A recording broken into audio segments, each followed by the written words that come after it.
سلام به دوستان عزیز شنونده شوی فورتونه.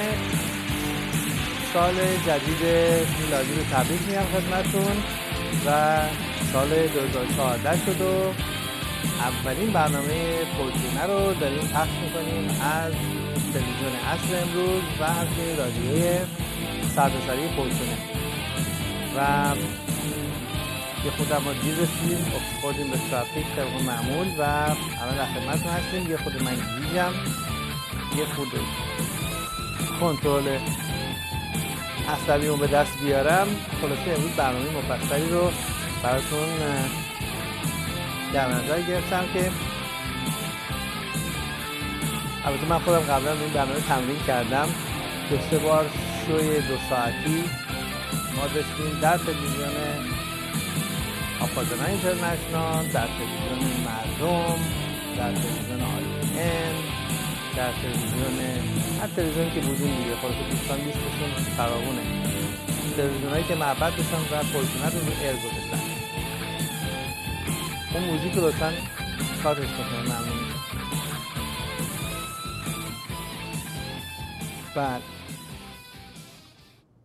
و اون همونجوری که قول داده بودم بهتون، بحث شیرین نه بحث شیرین جذابیت زن و مرد و نقطه جوگیر در زندگی عشقی مردان هستش. موضوعی که هیچ موقع بهش پرداخته نمیشه و موضوعی هستش که بسیار حساسه و بسیار تعیین کننده است در زندگی هم مرد هم زن. در وهله اول به نظر میاد که این یه کمکی باشه به مردان، ولی در واقع کمکی هستش به خانوم ها هم هست. البته یه خود ممکنه دلخور بشن، ولی خب so be it, it's for a better good. و اون بیرون اگه ممکنه ازشون خواهش کنین یک کمی صدا رو بیارم پایین، ممنون میشم، چون من همینجوری الکی دارم چرت و پرت میگم، قاطی میکنم. ممنون میشم اگه دوستان بیرون یک کمی. مرسی. در جذابیت زن و مرد و نقطه جوگیر بحثی بسیار اساسی، نکته‌ای، بی همتا و بسیار مفید و مؤثر برای در وهله اول تمام کسایی که میخوان خانواده تشکیل بدن و بعدم برای کسایی که هرچی عمو پرچونه بهتون میگه آقا ازدواج نکن، دوره ازدواج گذشته، زمان ازدواج گذشته، ازدواج دموده شده و ازدواج بیفایده است و جز بلا به سر تو چیزی رو نمیاره. اونا هم اگه نمیخوان حرف عمو پرچونه رو گوش بدن اشکال نداره، میخوان ازدواج بکنن حداقل به این نکته توجه داشته باشن. و اون در واقع این هستش که باید زن و مرد، نه زن و مرد که نه، زن ها حواسشون جمعه، مردان که گیجن، مردا باید توجه بکنن به جذابیتشون و زمان جذابیتشون و اینکه جذابیتشون چطور میتونه در طول زمان اینا رو به نکاتی برسونه یا از نکاتی اینا رو محروم بکنه. در واقع در طول زمان جذابیت زن و مرد یک نموداری داره. من اینو به صورت دستی کشیدمش، منتها خب خیلی جالب و قشنگ نیست ولی خیلی گویا هستش.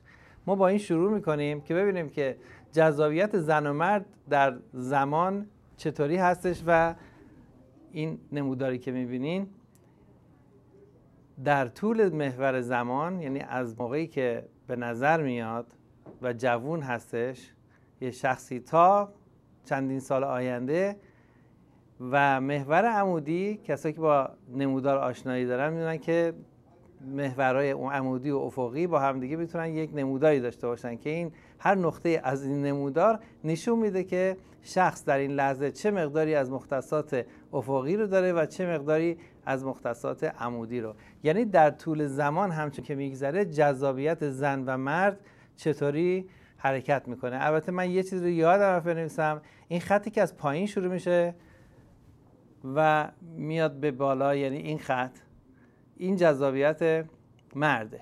اون یکی خط که از بالا شروع میشه و میره به پایین، یعنی این خط، این جذابیت زن هستش. خب حالا باز دوباره سراغ این نمودار میریم با هم دیگه. این نمودار جذابیت زن و مرد نسبت به زمان.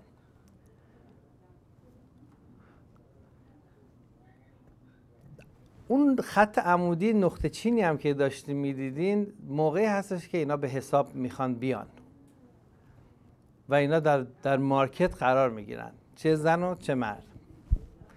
همیشه میگن آقا زن زودتر به عقل میاد.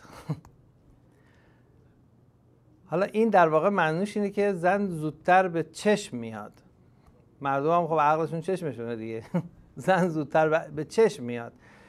یعنی زن قبل از اینکه بدونه که خواستنی بودن چیه و قبل از اینکه بدونه که خواستنی بودن چقدر با ارزشه و چقدر به زندگی به آدم آرامش و دلگرمی و گرما میده، قبل از اینکه زن اصلا بدونه اینا چی هست، خواستنی هست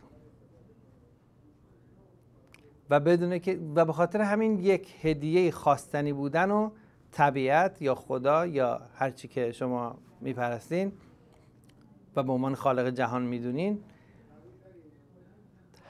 طبیعت اینو داده به زن در بعد تولد. ولی خواستنی بودن مرد بعداً پیش میاد.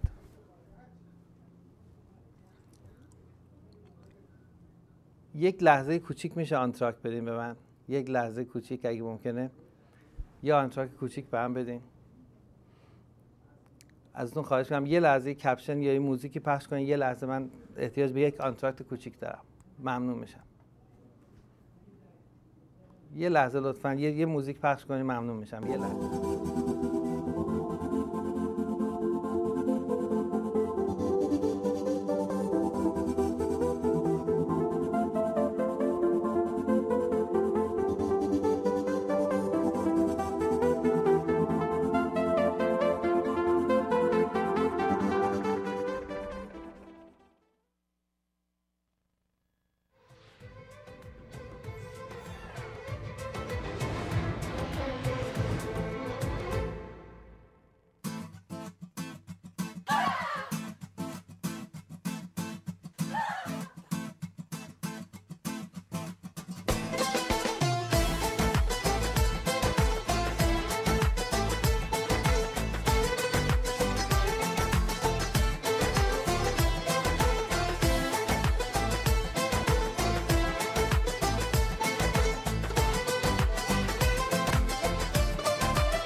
نکن بازیگری از فکر بردن دلم، ای کاش که بگذری.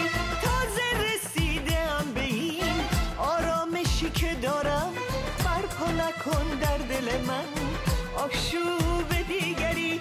همدل اگر که نیستی نشکن دل مرا، مرهم اگر نمیشدی زخم نزن دل مرا. همدل اگر که نیستی نشکن دل مرا، مرهم اگر نمیشوی زخم نزن دل مرا.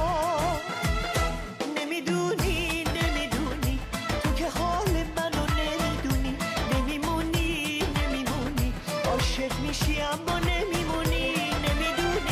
نمیدونی تو که حال منو نمیدونی، نمیمونی عاشق میشی اما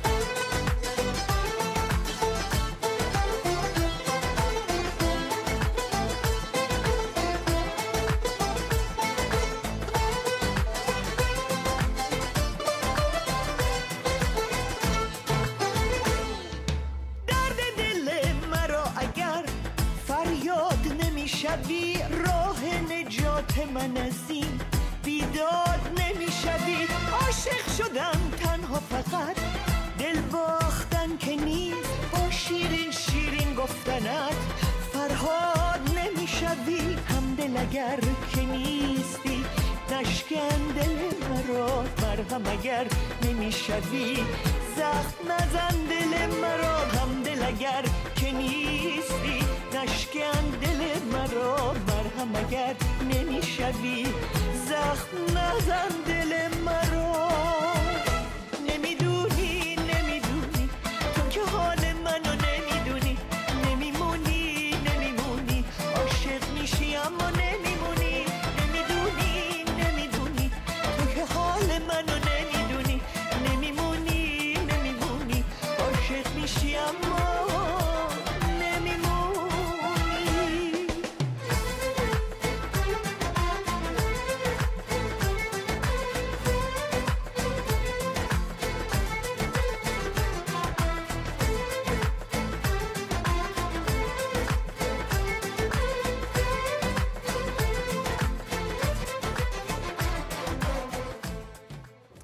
خب قضیه حل شد.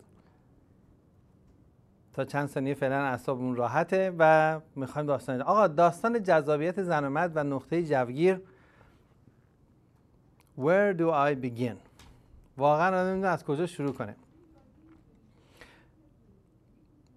همونچون که گفتم زن با هدیه‌ای که طبیعت بهش میده که جذابیت در نظر مرد به دنیا میاد. زن کارش چپ و راست ریجکت کردن و دور کردن و جواب ندادن به آدما هستش در طول سالهایی که جوان هستش. مرد در طول سالهایی که جوان هستش همش کارش اینه که یه جوری بالاخره نظر یه زنی رو جلب بکنه. زنها با جذابیت بسیار زیاد وارد جهان میشن و نمیدونن که برای خواستنی بودن چقدر باید تلاش کرد، چون لزومی نداره، بهشون داده شده. مثل یه نفر که به دنیا اومده تو خونه یه میلیونر و یه نفر که به دنیا اومده تو خونه یه فقیر کارگر. یهو طرف چشمشو باز میکنه میبینه دارن با لیموزین میبرنش، با لیموزین میارنش. اون یکی باید حالا کار کنه تا بتونه یه ماشین دست چهارم 15 سال کار کرده موتور تعمیری رو بتونه بخره، اگه بتونه بخره. در نتیجه این یه مثالی بود برای اون. خانوما دخترها، چون نگاه کن دیگه، به دختر 12 ساله و 13 ساله چپ و راست این مامانش داره یاد میده عزیزم درست بشین. این صداشو کم کنیم.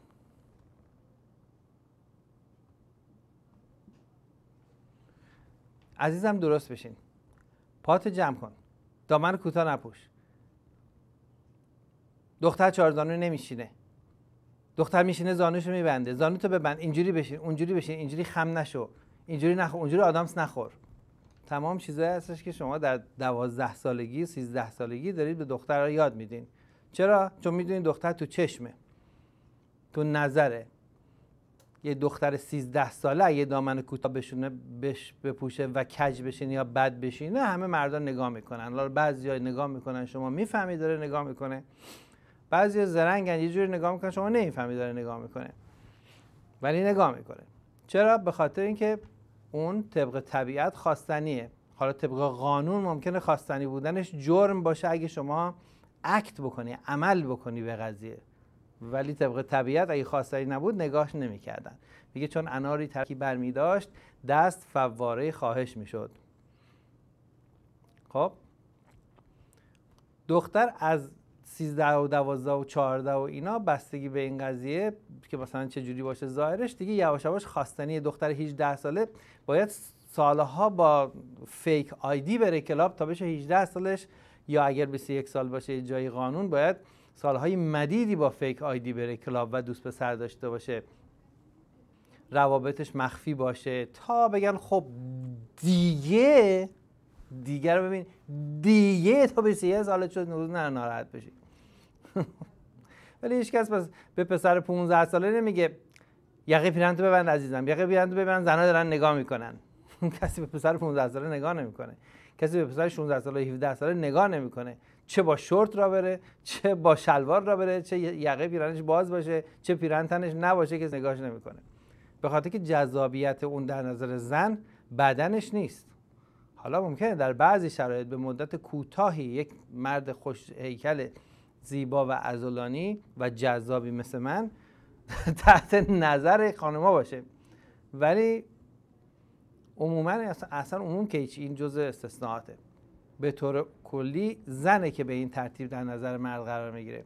جذابیت زن در سنین پایین هستش، جذابیت مرد در سنین بالاتره. چرا؟ به خاطر که جذابیت مرد پا و کمر و شکم و باسن و ابروهای برداشته و اینا نیستش. جذابیت مرد پولشه، شهرتشه و قدرتشه. به همه هر زنی بگی آقا میگی من شوهری که میخوای باش زندگی بکنی باید چه خصوصیاتی داشته باشه، میگه باید موفق باشه. موفق نگه یعنی یک شاعر موفق باشه، یعنی نقاش موفق باشه، یا یک فیلسوف موفق باشه، یا یک مدافع حقوق بشر موفق باشه. نه، یک بیزنسمن موفق باشه که پول داشته باشه، خرج منو بتونه بده. جذابیت مرد پول، شهرت، قدرته. به خاطر همین مرد در سن 15 و 16 و 18 و 20 نمیتونه جذابیت و پول و شهرت و قدرت خودشو داشته باشه. مسلماً در اون نموداری که دیدین یه ثانیه نمودار نشون بده لطفاً. در این نمودار جذابیت زن و مرد، زن جذابیتش این خطچین عمودی رو که میبینی اینجا هست، این قبل اونش بچن هر دو اصلا قابل توجه نیستن. از اینجا سنین 13 و 14 و 15 هستش، زن جذابیتش بالاه، مرد جذابیتش پایینه. زنایی که در این محدوده هستن اینجا به مردایی که در این محدوده هستن نگاه نمی‌کنن، هیچی، مثلا محل سگ به اینا نمیذارن نگاه کنن. این مرد است، جذابیتش اینقدر، attractiveness، محور جذابیت، مقدار جذابیت. این مردا دارن میمیرن که دستشون، این مردایی که اینجاست دارن میمیرن که دستشون به این زنایی که اینجا هست برسه. اونا محل سگ به اینا نمیذارن. این زنا با مردایی کار دارن، زنایی که جذاب هستن، مردایی کار دارن که جذابیت دارن. این مرد 14 ساله و 15 ساله و 17 ساله و 18 ساله جذابیت به دردخوری نداره که تو بری به خاطرش جنگ بکنی و با خانوادت جنگ بکنی، یا اگرم جنگ نداره انقدر جذاب و خوشگل باشه که تو بخوای باهاش ازدواج بکنی. جذابیتی اون مرده نداره، در حالی که تو خانم جذابیتت بالاست، خیلی بالاست. اون مردم که میبینی عاشق اونه، میخواد با تو دوست بشه، میخواد با تو باشه، نمیشه. 15 سالهایی که عاشق دخترای 19 ساله میشن 10,000 هستن. دخترای 19 20 ساله‌ای که به پسر 15 ساله نگاه میکنن 1 در میلیون هم نیستن. به مردی دختر 20 ساله نگاه میکنه، 22 ساله نگاه میکنه، 24 ساله نگاه میکنه که این مرده بتونه چیزی رو که اون میخواد بهش بده. اونم پول، شهرت، قدرت، چیزای جذاب برای زنه و بتونه چیزی هست که بده که اگر دست میخوره به دختری سوء استفاده از اون نباشه. سوء استفاده از یه دختر یعنی چی؟ یعنی بهت گفتم دوستت دارم حالا میگم دوستت ندارم؟ نه. چون اگه اینجوری باشه سوء استفاده از پسرم همونه. سوء استفاده از دختر یعنی این که تو بهش بگی با من باش، با او باشی، ولی بعدا نتیجه‌ای به اون نرسه، ازدواجی به اون نرسه، نامزدی به اون نرسه، ریلیشنشیپ طولانی به اون نرسه که مسلماً منجر بشه به بنفیت‌های دیگه. این میشه سوء استفاده. پسر 15 ساله چون همه عالم آدم میدونن که چیزی برای دادن به اون نداره، جذاب نیست. 17 ساله هم جذاب نیست، 18 ساله هم جذاب نیست. حالا 18 ساله ممکنه با یه دختر 15 16 ساله‌ای مثلا دوست بشه، ولی بفهمن که این با این دوست شده، همه میخوان ریشه‌شو بکنن.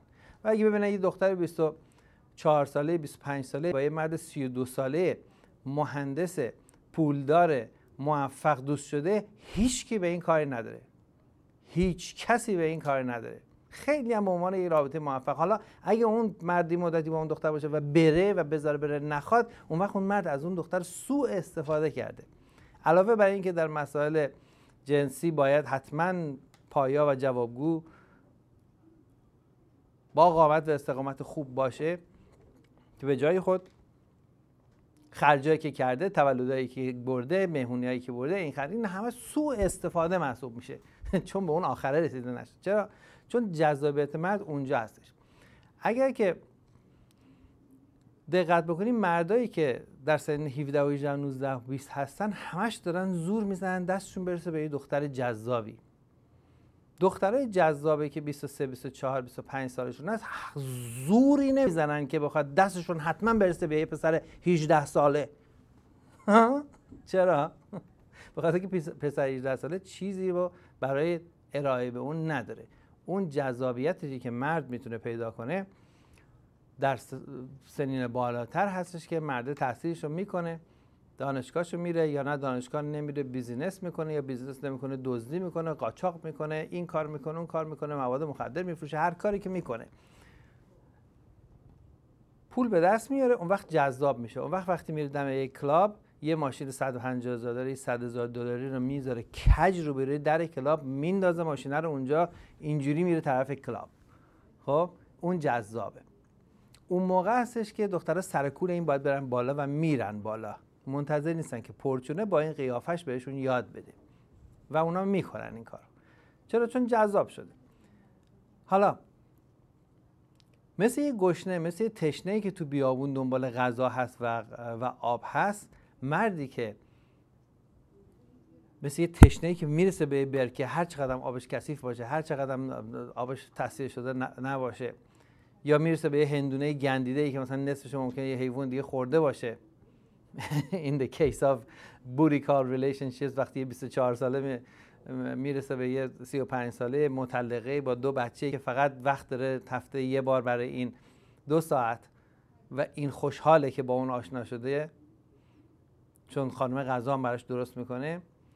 anyways با هر ولعی شده اون هندونه رو تو بیابون میخوره به خاطری که از گشنگی و تشنگی اومده، به خاطر که چیزای جذابی که جلو چشمش بوده از سن 15 سالگی 16 سالگی که اون دختر 16 ساله کافی بود فقط بیاد بیرون، کافی بود فقط یک کفش پاشنه بلند بپوشه، یا کافی بود فقط یه دامن رنگی خود تنگتر تو مهمونی بپوشه یا هر جایی بپوشه، یه ذره موهاشو درست بکنه، همه له له واسش میزدن. این 16 ساله همسن اونم اصلا مورد توجه این قرار نمیگرفت. زمان که میگذره در محور زمانی که میبینین اونجا تو نمودار، زمان که میگذره نشون بده دوستان بدونن که این مسئله فنی، تکنولوژیکی و جامعه شناسی است. این به خاطر که من آدم عقده‌ای هستم این مطلب رو نمیگم، به خاطر که من شکست‌هایی در زندگیم داشتم این مطلب رو نمیگم و به خاطر که منو ریجکت کردن من این مطلب رو نمیگم. خوشبختانه من دوربین رو دارم، جای پول واسم کار میکنه. اینجا اون پایین این 15-16 ساله است که داره همینجور با جان کندن‌های مهیب و زیادی در محور زمان حرکت میکنه و سنش میره بالا. همینجور که سن این بچه میره بالا جذابیتش بیشتر میشه. چرا؟ چون مدرسه‌اش رو تموم میکنه، سر کار میره، یه ماشین مرسدس بنز سی کلاس 240 450 دلاری لیست میکنه، میره باهاش میره کلاب، ماهی 380 دلار که لیست اونو میده. از اینجا داره میره بالا یواش یواش به چشم این دختر خانمی که در این محور نمودار از خوشگلی و زیبایی و اینور و اونور و 6 تا مهمونی و 5 تا دوست پسر و اینور و اونور و کورتاژ مخفیانه و نمیدونم اینو اونو اینا رسیده به اینجا. این خانم دیگه تقریبا سنش 25-6 سال است. حدود اینجا سن نوشتم در این نقطه به نام نقطه جوگیر نامگذاری میشه که سن حدودی کسایی که پسر دختر میشه حدود 25-6 سال. در نقطه جوگیر کی جوگیر میشه بابا؟ کی جوگیر میشه قربونت برم؟ در نقطه جوگیر کسی جوگیر میشه که هول کرده فکر میکنه هندونه‌ای که به دستش رسیده همینه و دیگه به دستش نمیرسه، در حالی که یه باغ هندونه اون طرفه، اون جلوتر هست که تو یه تیکه از یکی از هندونه‌هاش که یکی خورده بود نصفش انداخته بوده اونجا شما پیدا کردی.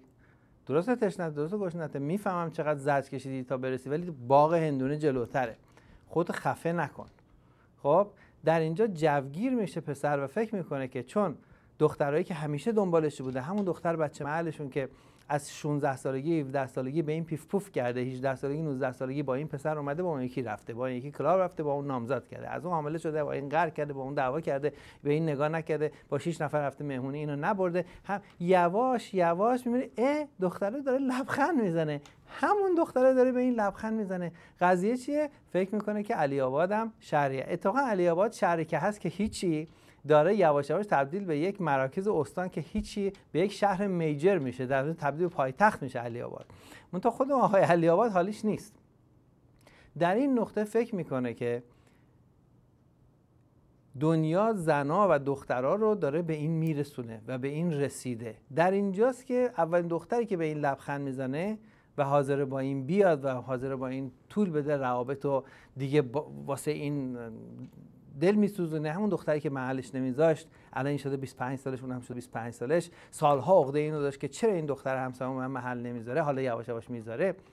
در تمام مدتی که داشتی حسرت میخوردی و داشتی کامیک استریپ نگاه میکردی یا داشتی گیم میزدی با کامپیوترت، اون در حال دیت بود، این ور اون ور بود.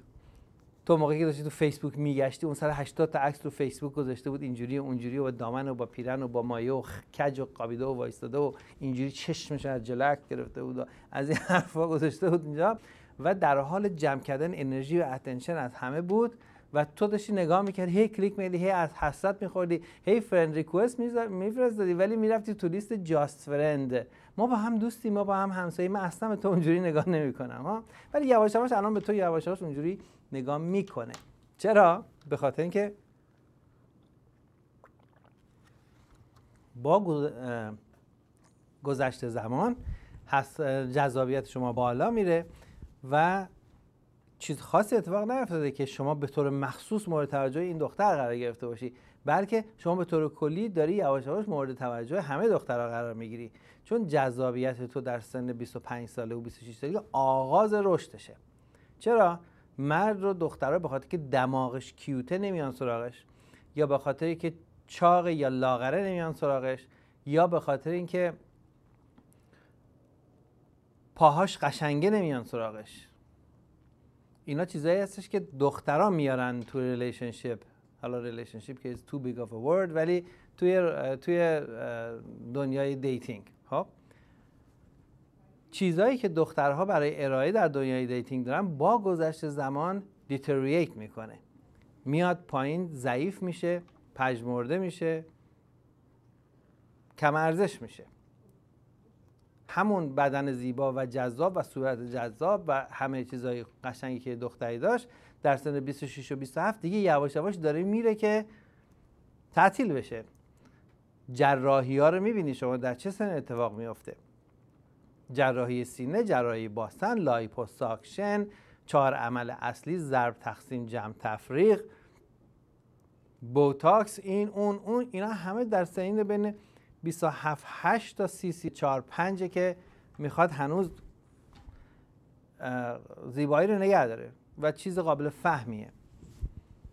شما این جراحی ها رو میبینی، حالا ممکنه 3 تا دختر هم این کار کرده باشن، به طور نرمال شما این جراحی در سن 21 و 22 نمیبینی که دختر 22 ساله بره لایپوساکشن بکنه. بخاطر دیگه چیزی نره که اگه چاق توپلی کیوته، اگه لاغر مدلی کیوته، اگه کوتاه پتیت کیوته، اگه بلند خوشگل مدل قد بلند کیوته، اگه درشت پلاس سایزه. چون همه چی قشنگه، کیوته. ژاپنی‌ها میگن there is no ugly young woman.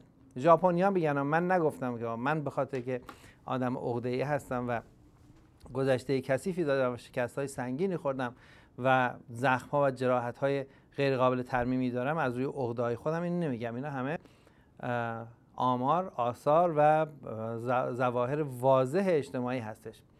خب در نتیجه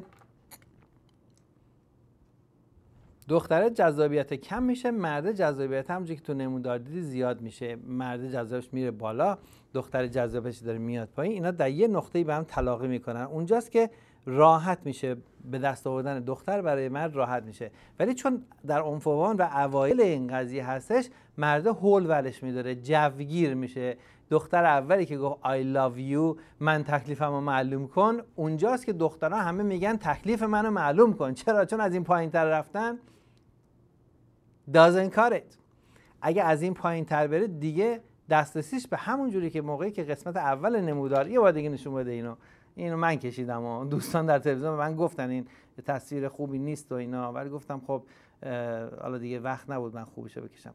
همین جوری که در قسمت اول نمودار قبل از نقطه متحره جوگیر در این نقطه دسترسی به این دخترها برای این پسرها سخت و در این موارد غیر عملی و در این قسمت ها خیلی سخت بود، هرچی از نقطه جوگیر رد میشیم چون جذابیت دختر به اون دلایلی که من گفتم میاد پایین و جذابیت پسر به همون دلایلی که خانوما گفتن، من نگفتم، خانوما گفتن میره بالا، چون من خیلی بدم میاد ای کاش اینطوری نبود، اون وقت جذابیت برای من خیلی آسان‌تر بود.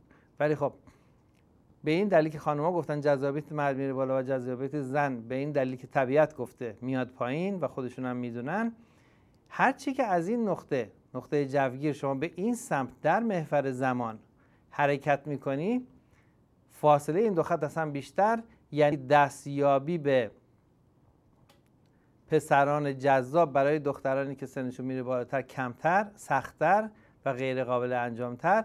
همچنین این پسرها نمیخوان به اینا نگاه کنن، این پسرها به دخترانی نگاه میکنن که در این لول از جذابیت هستن. این لول جذابیت رو نگاه کنی دخترای کم سن هستن، یعنی هر چقدر که سن مرد میره بالا جذابیتش میره بالا، لول جذابیت و اترکتیونسش بالا میره و دسترسیش به دخترایی که در سطح خودش هستن بیشتر و بیشتر میشه.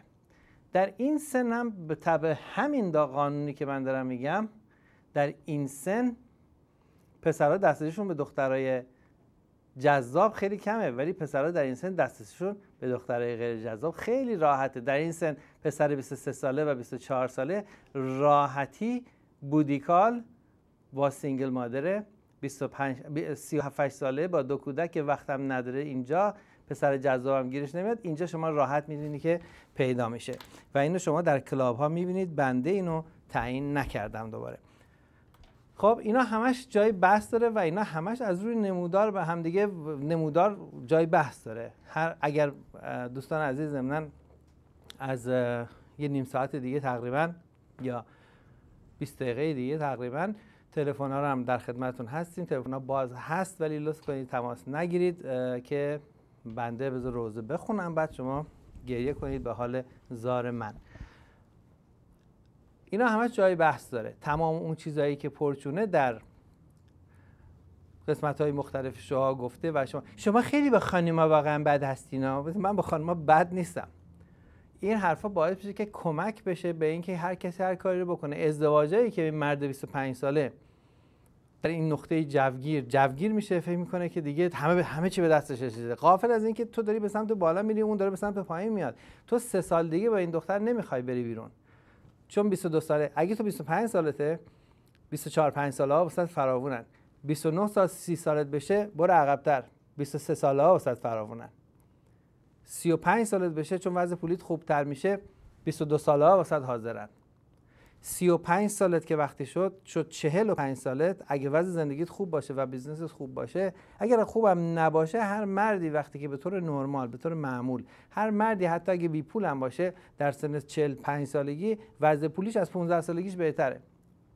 همیشه اینطوریه دیگه، چون بالاخره حتی اگه یک عمله هم باشه که فقط بیل زدن بلد باشه، هیچ چی دیگه بلد نباشه، زمینشوری فقط بلد باشه، وضع پولی یه زمینشور 45 ساله بسیار به مراتب بهتر از اون موقع هستش که 20 سالش بود، 21 سالش بود، سوادم نداشت، خانواده‌اش پول نداشتن، هیچ کاری هم نداشت، بدبخت زمینشوری بود. خب بالاخره بهتر میشه. پس بازم در لول خودش سطح میره بالا. وقتی یه مرد 45 ساله میخواد ازدواج بکنه، در لحظه‌ای که اگر بخواد ازدواج بکنه، زیر اون نمودار اگه نگاه کنی 45 ساله باید ضربه این ور اون پایین رو نگاه کنه تا ببینه ارتفاعه. نگاه کن، خوب شد که آوردی. مرده مثلا فرض کن اینجا 45 سالش میشه، مثلا میگیم حالا این نمودار میره بالا اونم میره پایین، ولی این در اینجا جذابیت مرده اینقدره به راحتی میتونه یه زن 23 ساله بگیره اگه پولش کافی باشه. در آمریکا ممکنه نتونه بگیره ولی میره جای دیگه میگیره.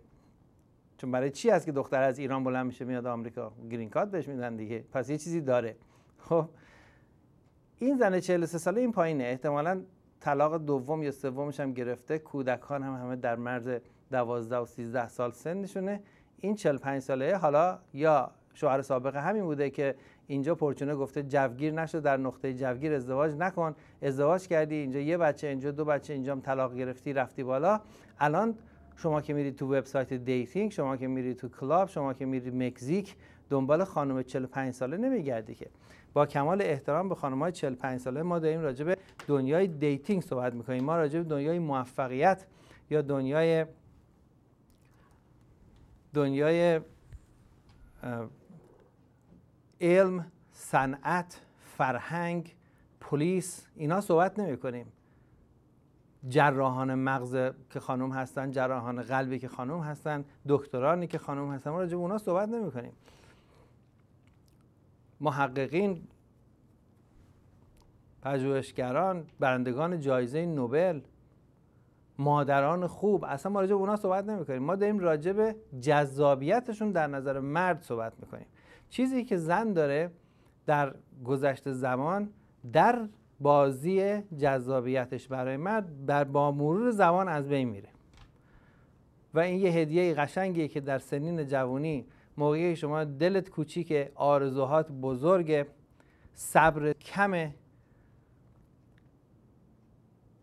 و لذت میخوای از زندگیت ببری، همه زیبایی ها رو میخوای در اون موقع داشته باشی، دنیا هم همه رو بهت میده. تمام اون چیزایی که تو داری ازش لذت میبری، پسر همسنت داره جون میکنه و داره ازش هرس میخوره از نداشتنش. خواستنی بودن، جذابیت، سرویس گرفتن، سرش دعوا شدن، همه میخوان پول خرج بکنن، هر کی یه آفری داره توی کاسه زرین براش میاره. تمام اونا رو شما میگیری در سن پایین بدونی که بلد باشی، بدونی که بتونی، بدونی که ارزش داشته باشی که اگر بهت نداده باشن تلاش کنی به دست بیاری. پسرها هم خب همون هم مثل تو هم دیگه، اونا هم نمیدونن، نمیتونن، ارزش دارن، چی ندارن در اون موقع، کسی بهشون نگاه نمیکنه. طبیعت همه رو به شما میده ولی مرد رو میذاره تو یک چالش و تو یک تلاش بزرگی که جون بکن جذاب شو. وقتی مرد داره جون میکنه جذاب بشه در سن 23 4 25 سالگی، حالا لیسانسش هم گرفته، شروع کرده، شغلش هم داره، لطفاً تلفن نکنید. من نمیدونم چرا صدای این تلفن قطع نمیشه، اگر اجازه بدین تلفن نکنید لطفاً که حواس من پرت نشه. بعد میکشم این سیم تلفن و اون وقت ممکنه دوباره دردسر بشه. تمام اینا رو مرد باید جون بکنه به دست بیاره، با آرزو، با تلاش، با فکر، ناراحتی، جلو چشش همه اتفاقات داره میفته، تحصیلگارش هم به دست این نمیرسه، همه اینا اولین جایی که رسید به یک برکه کوچولی یا یه هندونه گاز زده نصفه‌ای که روش هم مگس نشسته رو زمین افتاده، معلومه کی قبلا اونو گاز زده یا به عبارتی کیها قبلا اونو گاز زدن، با ولع میرسه به اون. دختر با کوله‌باری از خاطرات و تجربیات میرسه به 25، پسر با کوله‌باری از آرزو و حرارت و اشتیاق و حسرت میرسه به 23 24. وضع پولیش درست میشه، اولین جایی که چنگالش بگیره میچسبه و ازدواج میکنه که از دست نده. و زیر گوشش هم هی میخورن که زود باش، داره موهات میریزه، دیگه کسی زنت نمیشه. زنها به خاطر که موهای تو ریخته یا نریخته نیست که زنت میشن یا نمیشن. خب داری میترشه. تا حالا گفتن آقا مرد میترشه؟ همچین چیزی رو ما نشنیدیم. اگرم شنیدیم فمینیستا گفتن که مردها هم میترشند. نه، مرد به اندازه پولش خواستار داره و اینم خانم‌ها گفتن. متاسفانه هست قضیه، چون متاسفانه مرد بخواد به اندازه پولش خواستار داره، چون اگر اینجوری نبود منم اقلا چیزی گیرم میومد. خداش رو که حالا من دوربینو دارم، این قربون تو برم، قربون اون لنزت، قربون اون فیلترات من برم، قربون اون سیمت برم با اون سپایت، قربون سه تا پای قشنگ نازکت برم. تو جای پول واسه من کار میکنی. I love you baby. این دوربینه رو دارم میگم، خیلی باحاله.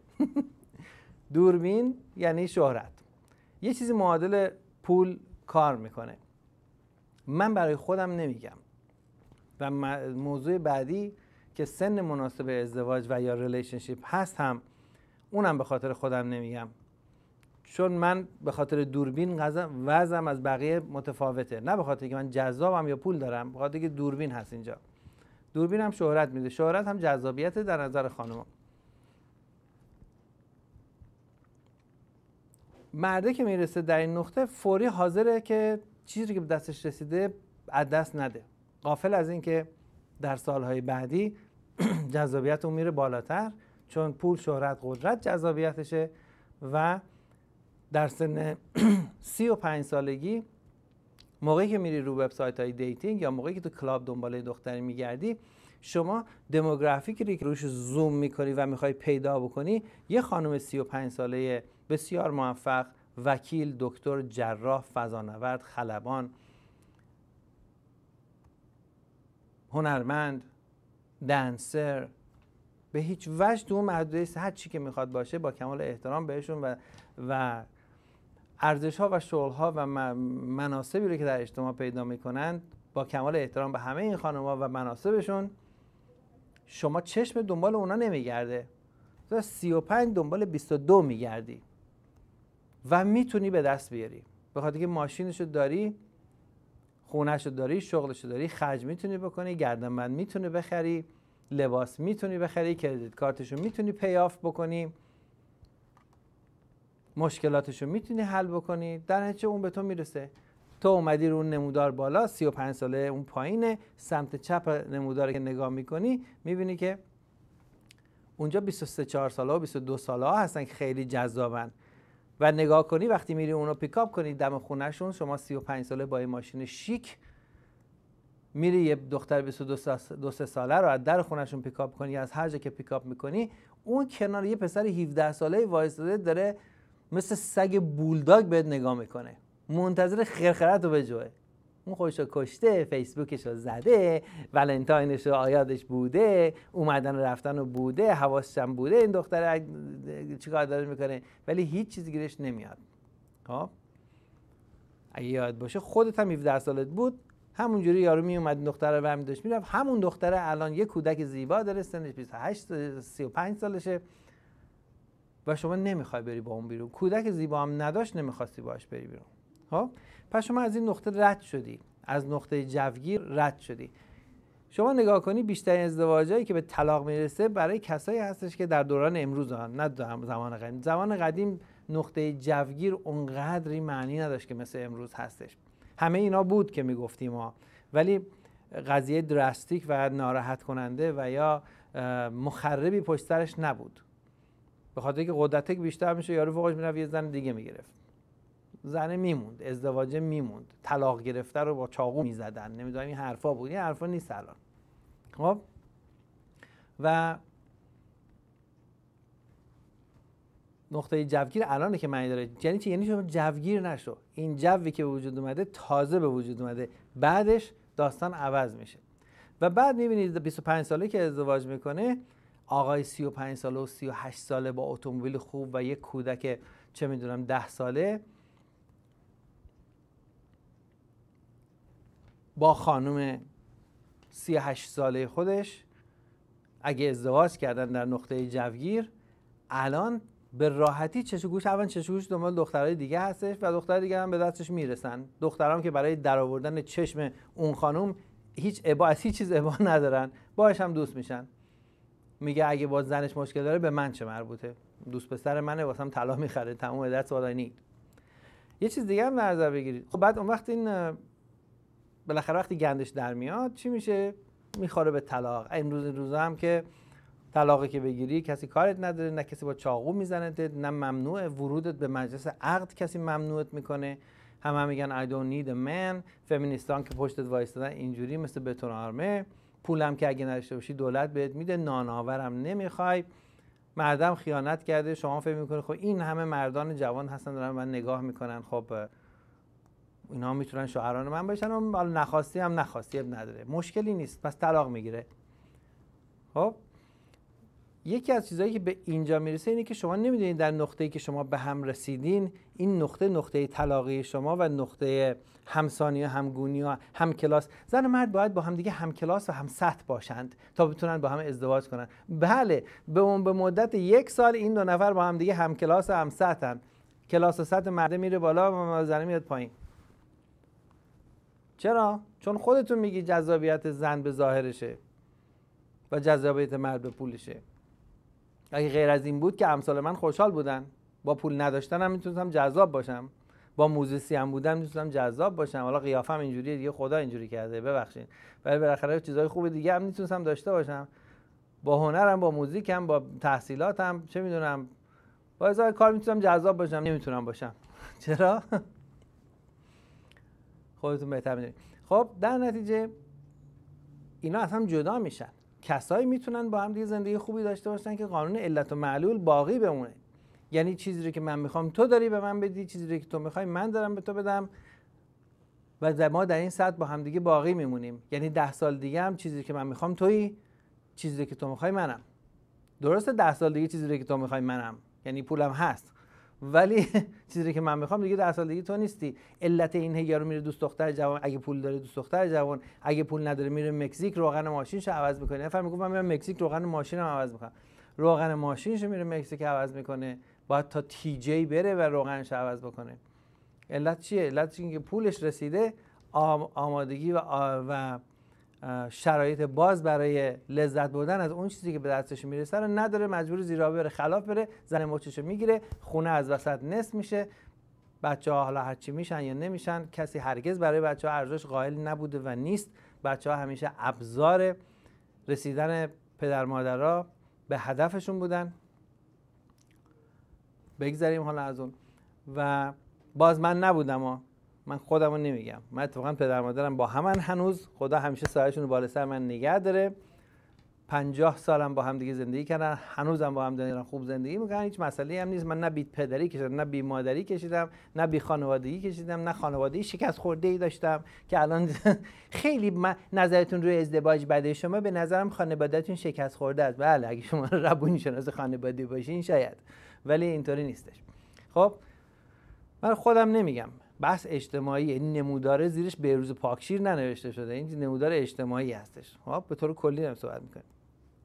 یه چیز دیگر نگاه کنید، وقتی مرد از نقطه جوگیر رد میشه، چه حالا ازدواج کرده چه ازدواج نکرده، یعنی جذابیتش با گذشت زمان رفته بالا، نسبت به خودش رفته بالا، حالا اگر خیلی بی پول بوده خود بیشتر یا حالا هرچی. شما نگاه کن مردایی که میرن دیگه، این سکس توریستا برای چی میرن سکس توریستی میکنن؟ یعنی میرن که لذت جنسی از سر تا سر دنیا ببرن. همین لس آنجلس کمه؟ نه، برای چی حرکت میکنه به سمت جهان میره؟ الان نگاه کنید فمینیستا شروع کردن آدم میفرستن با دوربین از مردای آمریکایی که در فیلیپین و چه میدونم تایلند و مکزیک و هر جایی که کوبا و اینا میرن برای خوشگذرانی و میرن برای استفاده از براتل ها و اماکن متبرکه، از اونا فیلم میگیرن و میان در آمریکا در دادگاه ارائه میدن، اینا از کار برکنار میکنن. طوری بود که کیس بود، دادگاه بوده. اینا باز من از روی عقده‌های خودم نمیگم. و اسمشو گذاشتن انجمن حمایت از خانواده. برای چی اینا میرن سر تا سر دنیا؟ به خاطر که میتونه، به خاطر که پولش الان انقدر هست که دیگه لزوم نداره بره روی بک پیج یا بره روی، من بک پیج نمیرم، یا بره روی چه میدونم tag.com یا بره مجله ال اکسپرس درست کنه قرار بذاره برای ماساژ بره. اینا دیگه مال آدمای بی پوله. آدم پولدار پولشو برمی‌داره میره بنکاک، میره what a coincidental name بنکاک میره بنکاک و it is coincident isn't it، و میره کوبا، میره مکزیک، دیگه بی پولاش مکزیک میرن.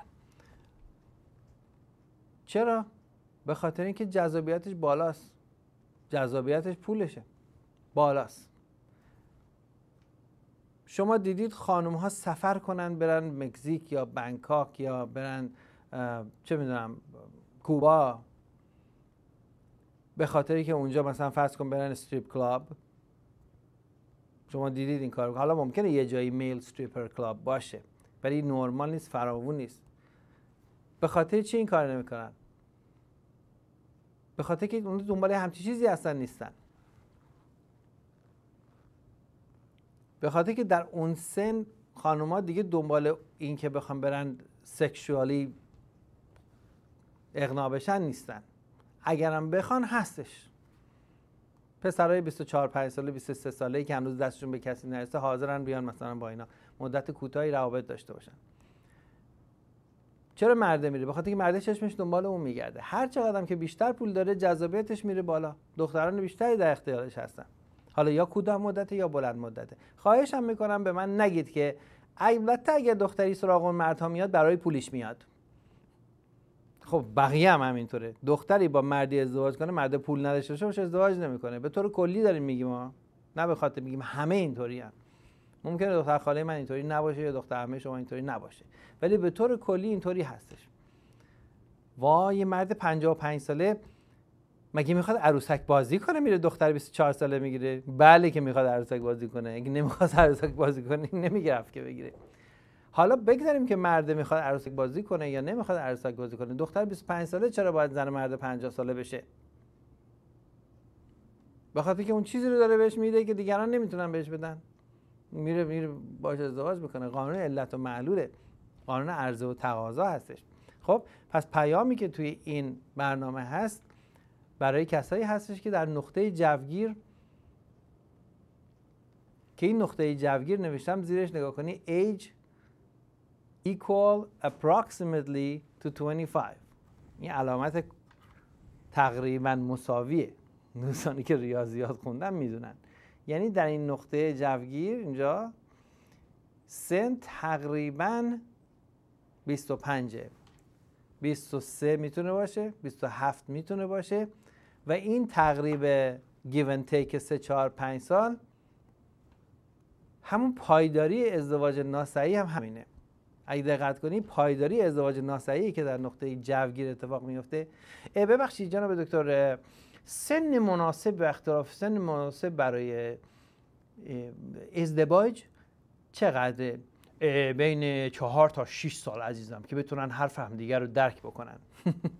4 تا 6 سال کسی که حاضر زنه با 4 سال از خودش کوچیکتر رو بگیره آدم 40 ساله نیست، آدم 45 ساله نیست که بین 4 سال تا 3 سال تا 6 سال که بتونن حرف همه. خیلی خیلی زیاد اگر چیزی برای درک کردن بین زن و مرد باشه، گذشته از فوتبال و خرید و این مسائل که بسیار هیچ حرفی ندارن زن و مرد با هم در موردش بزنن، اگر حرفی برای گفتن با هم داشته باشن خیلی زیاد آدمای همسن همدیگر رو درک میکنن. کارتونایی که میدیدی در زمان کودکی میتونی با هم صحبت کنی، هنرپیشه‌هایی که میشناسی، موزیکایی که میشناسی، 1000 تا آهنگ تو میشناسی که اون میشناسه، همه اینا 1000 تا موضوع دیگه هم مثلا من چی گفتم. ولی مردا به خاطر اینکه مسائلی رو میتونن با یک زن باشعوری بحث بکنن نمیرن با اون ازدواج کنن، به خاطر زیباییش میرن با اون ازدواج میکنن. و مردها بین زنایی که به دستشون میرسه زیباترینشون رو که بتونه به اندازه پولشون باشه انتخاب میکنن. در نتیجه بعدن اگر اون زن برای محاوره با این حرفی برای گفتن داشت که خب داشت، نداشت با دوستاش میره ماهیگیری. واسه چی همه مردم هم فوتبال نگاه کنن، با دوستاشون میرن ماهیگیری؟ زن همه شاکی هستن. برای چی؟ به خاطر اینکه کلا زن و مرد حرفی برای گفتن با هم ندارن. چه حرفی دارن؟ مثلا اون میخواد راجع به چی صحبت کنه که برای مرد جذاب باشه؟ کدوم زن و مرد است که بشنن عزیزم برو اون شراب قرمزی رو که از کاسکو خریدیم بیار، بشینیم با هم دیگه با هم صحبت کنیم ببینیم که بالاخره داستان تبعیض نژادی در جهان چی میشه. یا زنه بیاد بگه مثلا عزیزم بیا ببینم من یه موضوعی رو دیدم گفتن که شورش در لیبی اینطوری شده، بیا بشینیم با هم صحبت بکنیم ببینیم که این چه تأثیری در آینده اقتصادی ایران خواهد گذاشت. هم چیزایی کسی نمیگه که لازم باشه که یک مرد یک زن باشعوری رو در زندگی خودش بیاره چون میتونه حرف همدیگه رو بفهمن. بعدم اون مردی که حرف قابل فهمی برای گفتن که حالا یه شخصی رو پیدا کنه که بتونه بفهمه حرفش رو داشته باشه، اون مرد 24 ساله نیستش که. مرد 24 ساله 26 ساله چیز قابل گفتنی رو برای بحث نداره، تجربه ای نداره، راجب چی میخواد با یک شخص فهمیده صحبت کنه. اصلا ازدواج نمیگه با چی صحبت کنه، اون زنه بچه میخواد اینم یه زن میخواد. چیز قابل گفتنی با که حرف هم دیگر رو بفهمن. که اگر اینطوری بود واقعا و مردا دنبال فهمیدن حرف کسی بودن، اون 40 ساله رفت 40 ساله رو میگرفت. 40 ساله چشش میدوید دنبال 22 ساله. به خاطر که اون از 15 سالگی چشش دنبال 22 ساله میدویده و الان شده 40 سالش. در 15 سالگی دستش نمیرسیده، در 26 سالگی دستش به یکی دو تا رسیده. همه‌شون هم گفتن تکلیف منو معلوم کن، به خاطر که چرا من 24 2 ساعت که چی 24 ساعت دارم چرا در سنین 24 سالگی وقتی شما با یه دختری آشنا میشی و 2 سال باهاش ریلیشنشیپ اجرا میکنی، تازه اگر مثلا بعضیاش بکشه، چرا فشار از اینکه تکلیف منو معلوم کن همش از طرف زن به مرد میاد؟ خانواده دختر میگه بسته اگه عزیزم این همه دوست پسر داشتی دیگه موقع دیگه داره پیر میشی، دیگه داره فلانه، دیگه میخوای بچه بزایی، مادر نمیتونی بشی، اونجوری نمیتونی بشی، همه که درست هم هست. البته بازم با کمال احترام به همه خانوما، شما پیر میشید ما هم پیر میشیم، هممون پیر میشیم. پیر بودن اینجا مورد مسخره نیست و پیر شدن مورد مسخره نیست، بلکه بیزینس بین زن و مرد اینجا مورد مسئله است، نه مسخره، مسئله است. خب چیزی که مردا برای جذاب بودن دارن با گذشت زمان کم نمیشه. پیر نمیشه، چروکیده نمیشه، احتیاج به بوتاکس نداره، احتیاج به سیلیکان نداره. زنها حاضرن با خیلی از مردا که اصلا ایمپوتنت هستن هم زندگی کنن و میکنن. ممکنه حالا بوی فرند داشته باشه یا برای خودش زیرابی بره، ولی رابطه‌اش نگه می‌داره، ازدواجش نگه می‌داره، به خاطر 1001 مسئله دیگه. خب چرا فشارها همش در سن 26 بعد از اینکه این خانم، الان این همه دختر 26 ساله داریم، 27 ساله داریم که دارن خفه میکنن دوست پسر 28 ساله 29 ساله شونه که تکلیف منو معلوم بکن. من فرصت‌های زندگیمو از دست میدم. یعنی چی؟ یعنی من دارم رو نمودار میرم پایین در حالی که تو داری میری بالا. اگر مردا فکر میکردن که فرصت‌های زندگیشون رو در سن 28 سالگی دارن از دست میدن، اونا چسبیده بودن به دختره. زود باش تکلیف منو معلوم کن، زودتر با هم ازدواج کنیم، من فرصت‌های زندگیمو از دست میدم. در حالی که اگه شما صبر بکنی، احتمال برای خود من پیش اومده متاسفانه، شاید خوشبختانه، نمیدونم جای برگ داره یا جای شرمندگی یا هرچی نمیدونم. من با دختر خانومی که اگر آشنا بودم مثلا فرض کن 20 سال پیش، فرصت پیش اومد با دخترش هم آشنا شدم، ایزی از دت، فهمید دنیا رو سر اون خراب کرد. چرا؟ به خاطر اینکه زمان میگذره و جذابیت مرد میره بالا. جذابیت من یکی مهم نیست، جذابیت کلی مهمه. جذابیت مرد میره بالا، جذابیت زن میاد پایین. فشاری که رو سر مرد میذاره دختر 26 ساله که زودتر تکلیف منو معلوم کن، زودتر تکلیف منو معلوم کن، این فشار رو اصلا اگه با دوست پسر 40 ساله داشته باشی اصلا نمیخواد روش سرش بذاری. به خاطر که دوست پسر 40 ساله تو 26 سالته دیگه فهمیده که اگه چیز خوبی به دستش برسه، دوستانی که طلاق گرفتن یادشون گوش بدید، بدونید که عمو پرچونه آینده نگر که هست که هیچی. حرفایی که من زدم از نوستراداموس بیشتر درست در اومده، خدا رو شکر. نوستراداموس اشتباه کرده، تا حالا من یه دونه اشتباه نکردم. بگذریم. و چیزایی که پیش بینی کردم شده، چه در مورد تلویزیون، در مورد ازدواج، در مورد همه چی گفتم. و رو تیپ هم هست، هرچی من گفتم شده. و Nostradamus of the Persian community. خب مرد 40 ساله در وقتی دختر 26 ساله یا 25 ساله پیدا میکنه که خیلی خیلی هم متداوله، یه 40 ساله معمولی باشی، یه ماشین خوب داشته باشی، وضع پولی درست باشه، یه 25 ساله رو خیلی راحت میتونی در اختیار داشته باشی، باید دوست دخترت بشه، با هم بیرون برین یا هر چی. هیچ موقع همچون فشاری رو سر مرد 40 ساله نمیذاری. اگه بفهمی که اگه میخوای ازدواج کنی شوهرت اونه، چون اون مرد حاضره. تو از خداشه که اگر مردی بخواد ازدواج بکنه، اگه نخواد ازدواج کنه هیچی. در سن 24 سالگی مرد نمیخواد ازدواج کنه، زور میذاری رو سرش، اسلحه میذاری بغل شقیقه‌ش، اون اجباراً تو رو از دست نده امضا میکنه. دنبال ازدواج نیستن. کدوم مرد 24 ساله 26 ساله دیدی که بشینه با جعفر این ماجرا رو نگاه کن، اگه من میخوام عروسی کنم نگاه میخوام از اینا این معنا سیفی باشه، اینجا گلای خوشگل داشته باشه، بعد بند موزیک هم از اون ور بیار، ما با هم رقص کنیم، هی فالا من ببینم که دختری میتونم پیدا کنم که بشه. ولی اگه میخوام عروسی کنم و همه چی میخوام صفی باشه و صورتی خوشگل، میخوام یک باشه. تا حالا هیچ مرد 26 ساله همچین حرفی به اون یکی زده؟ تو مجله برایدال اصلا شما عکس مرد میبینی؟ نمیبینی که. خب به خاطر اینکه مجله برایدال کسایی که میخوان براید بشن در سن 26 7 8 9 دارن میخونن. مرد 26 7 8 9 نمیخواد ازدواج کنه. خب میره بالا. در سن 40 اگه شما یه دوست دختر، یه مردی دوست دختر 24 ساله داشته باشه، اصلا دوست نره فشار بذاری روش، آماده است ازدواج کنه اگه بخواد ازدواج کنه. حرفی بود که من میزدم به یکی از دوستان خودم که یه دختر خانم جوونی بود و میگفتم ببین من نمیخوام ازدواج بکنم. من هرگز به هیچ دختری نگفتم میخوام ازدواج کنم و I love you بیا با من بمون because I love you. از این حرفا من به هیچ دختری نزدم. این تلویزیون دیگه 10 سال من رو ایرم، بیشتر 12 سال. کسی اگر شنیده بیاد بگه. به خاطر این از اون سوء استفاده کرده باشم، مثلا همچین حرفی نزدم، چیکاری هم نکردم. because I didn't need to. به عنوان یه مرد، نه به عنوان یه مردی که جلو دوربینه، به عنوان یه مرد کلی، به طور کلی. گفتم به مامانت بگو اینقدر نگران نباشه، من سنم از تو بالاتره. شما اگر تو این سن 24 سال 22 سال نیمش بود، 22 سالش بود اینا.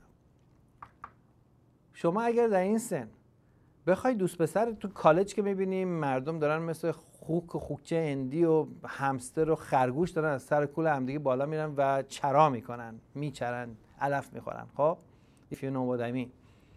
شما با هر پسری تو کالج که هم سنان هم تو هستن و حرف همدیگه رو درک میکنین دوست بشی، 6 ماه میتونین با هم باشین و بعدم به هم میخوره. تو میخوای با من 6 ماه باشی به هم بخوره، خیلی خب 6 ماه دیگه به هم میزنیم، هیچ اشکال نداره.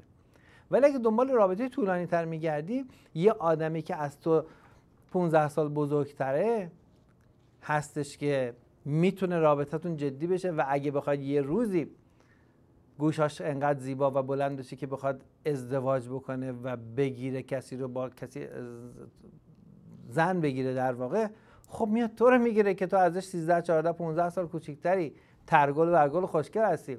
به مامانت بگو اگه نگران ازدواج من هستی، این بهترین کاندیدای ازدواجه، کافیه من فقط خوب باشم و درست بتونم خودم به ازدواج برسونم. اگر نگران این هستی که سن این از من بیشتره،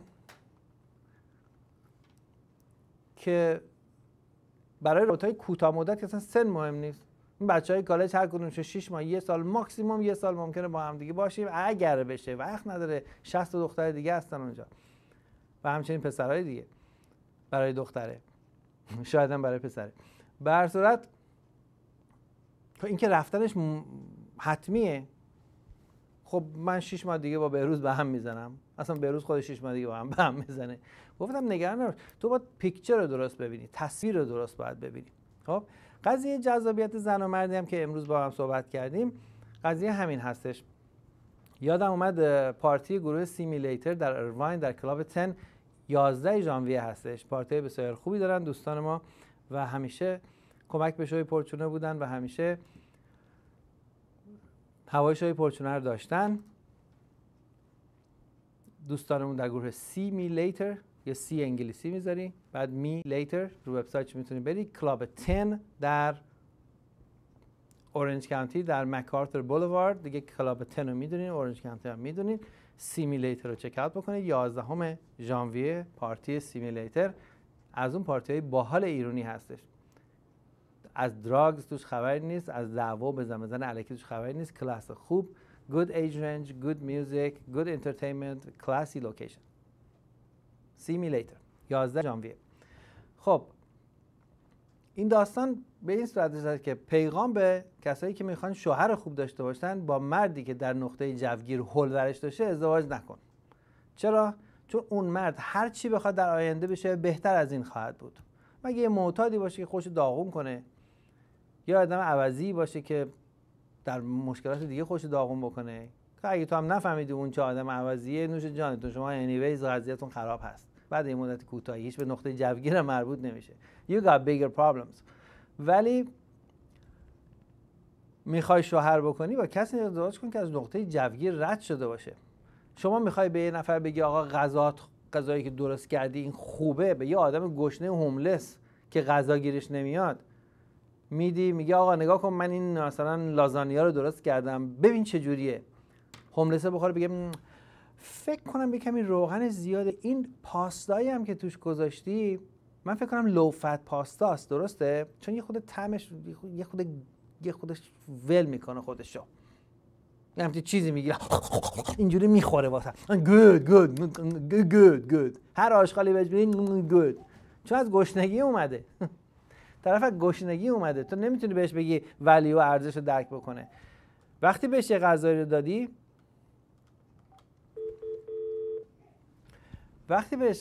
رو دادی، سیر شد، از هوملسی در اومد، تیست پیدا کرده که میتونه بهت بگه چی خوبه چی بده. مردم همینطوری در نقطه جوگیر مرده هوله. 23-24 رو گذرونده دیگه، یواشاش دخترها بهش نگاه میکنن، یه وضعی هم داره، یه لیسانسی حالا گرفته یا نگرفته، رفته بیزنس کرده، دراگ فروخته، هر کاری که کرده، به یه جایی رسیده که دخترها دارن نگاش میکنن.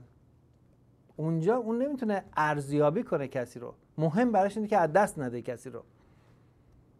برای دخترها مهم برایش اینه که از اینجا پایین‌تر نره، چون دختر رو سرپایینی داره میره، پسر رو سربالایی داره میره. پسرها هیچ موقع جذابیتشون کمتر نمیشه. نه به خاطر اینکه دماغمون همیشه خوشگله یا پوستمون همیشه صاف و شفاف میمونه یا موهامون هیچ موقع نمیریزه، به خاطر این نیست. دوستان عزیز اگه تلفن میکنین چند دقیقه دیگه الان تلفن‌ها شما میگه. مردا جذابیتشون متاسفانه همونجوری که خانوما میگن جذابیتشون